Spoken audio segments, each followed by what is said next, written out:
Our studio is shaking. You can see it shaking right now. I think this is our second one in a day, and all those aftershocks. Our studio is still shaking. Wow. The magnitude 5.6 trembler hit just before 11 p.m., November 5th. 911. And I was just wondering about that noise we heard. Was that an earthquake we had? It was probably an earthquake, yes. Oklahoma County Sheriff's Office, this is Chris. Did we just have an earthquake? I believe so, because I felt it in Midwest City. It's part of a sequence of quakes that also included two measuring 4.7 on the Richter scale. The scale measures waves of ground motion during a quake. That shaking comes in the form of P, or primary waves, and S, or secondary waves. What you hear is the P wave, and it is a compression wave, and then the sensation you get when you're feeling something is the S wave coming in afterwards. In terms of the number of earthquakes that we're having, is this a large number for a cluster of earthquakes, or is this a relatively small number? I'd say it's about average. The epicenter of the recent seismic activity is along a section of the Wilzetta Fault in southeastern Lincoln County, near the towns of Prague, Meeker, and Sparks. That's according to Austin Holland. He's a research seismologist with the Oklahoma Geological Survey. It's just an amazing fault. It continues to the northeast into Creek County, and then on south into Pottawatomie County, sort of past Shawnee and on down that way. So it's a very long fault. Right now, the earthquakes are over about a 14-mile span, roughly. So, you know, there's more of the fault there. In a normal year, Oklahoma records a couple of hundred earthquakes, but in the past 2 years, that number has shot up to more than 1,000. Holland chalks up the big increase to extra monitoring equipment, not necessarily a big uptick in seismic activity. He says for 18 months, the National Science Foundation had 50 extra monitoring stations across the state as a part of a study that has since moved on to another state. However, after the Wilzetta Fault started rumbling, the Oklahoma Geological Survey installed 34 new monitoring stations, including this one in Sparks. It's to help scientists figure out how often quakes hit Oklahoma. California has earthquakes on decade-type scales. You know, every 10 to 20 years some faults are having earthquakes, and 100 years on other faults. And here in Oklahoma, we don't actually know what the time frame is, because it's on the order of hundreds or probably thousands to tens of thousands of years. Things are happening very slow, and we've only had seismic instruments in the state for about 50 years. More than 1,300 years ago, a quake of at least magnitude 7 shook the Mears Fault in southwestern Oklahoma. Its path is easy to see in this aerial photo. Holland says there's not enough data to know when or if such a powerful trembler will strike again on that fault or on the Wilzetta. It's sort of like taking a single still out of a movie and trying to say you know what the whole movie's about from that single still. He believes it's highly doubtful hydraulic fracking used in oil and natural gas production caused the recent outbreaks of quakes on the Wilzetta Fault. I have done one study now where it's possible that fracking caused earthquakes. But these earthquakes occurred very shallow. The quakes along the Wilzetta are very deep down inside the earth in what Holland calls the basement rock, not in the much shallower shale formations where fracking releases natural gas deposits.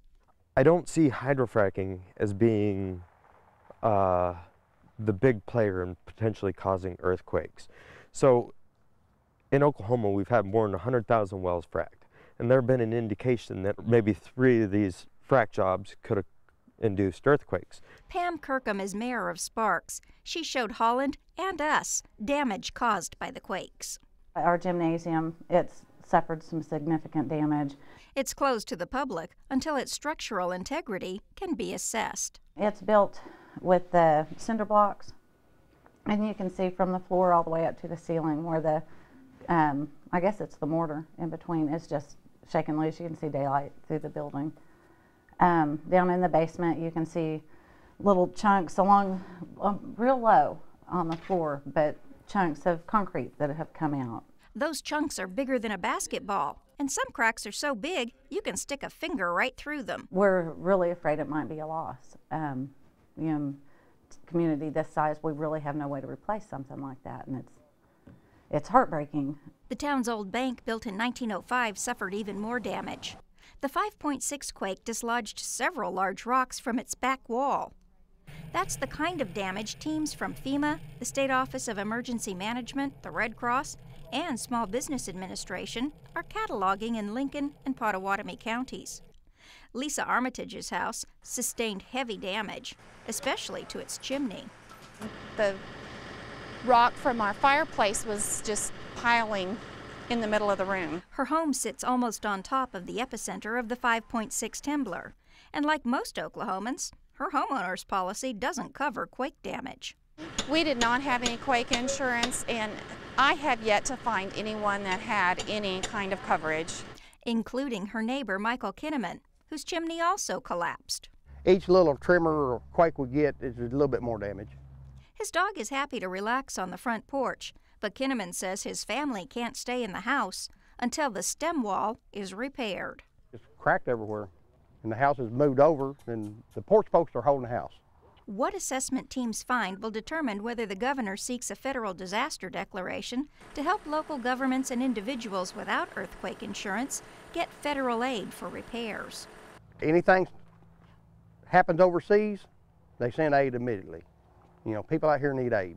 More than 300 structures have been reported damaged. That's according to Michael Ann Newton with the Office of Emergency Management. We're looking at not only the damage that's been done, but looking at what kind of the degree of damage that's been done and looking at how many homes and businesses that are damaged. Certainly the number of homes that we classify as destroyed, the number that have major damage, minor damage, and others that have more cosmetic damage. And buildings aren't the only things that can be damaged. Soon after the largest quakes hit, Transportation Department and Conservation Commission crews began inspecting roads, bridges, and dams. In a 50-mile radius from Prague, of course, we drew a line on a 50-mile radius, and it included Oklahoma City and the crosstown, which is always one of those that's a signature bridge everyone is concerned about. ODOT spokesman Terry Angier says Oklahoma's highways and bridges are built to a national standard that calls for them to withstand a lot of vibration, whether it comes from cars and trucks or Mother Nature shaking the ground. Inspections turned up no structural damage to any bridges and just one problem involving a highway. There was one roadway, not a bridge, a roadway on 62, Highway 62, east of Meeker, that buckled. This patch marks the spot. Angier said it was just a weak spot in the road. If the earthquake hadn't caused the buckling, she says extreme heat or cold would have. Clay Pope heads up the Association of Conservation Districts, which checked out the dams. After the inspection, there was no significant visual damage that could be seen from the earthquake, so we feel like they came through pretty good.